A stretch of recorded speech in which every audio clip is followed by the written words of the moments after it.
วันนี้ก็จัดขนมหวานสาคูใบเตยแซ่บๆหอมๆนะครับนกกดนี่ครับผมกะทิสดครับผม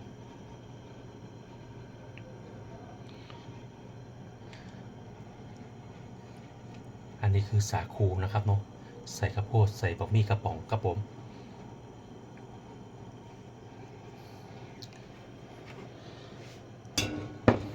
จัดแบบแซ่บๆเลยน้ำยากะทิ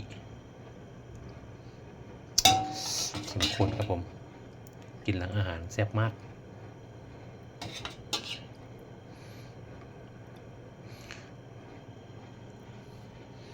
ขนมหวานไทยสาคูใบเตยแซ่บๆครับขอบคุณนะครับที่เข้ามารับชมคลิปขนมหวานไทยสาคูใบเตยครับ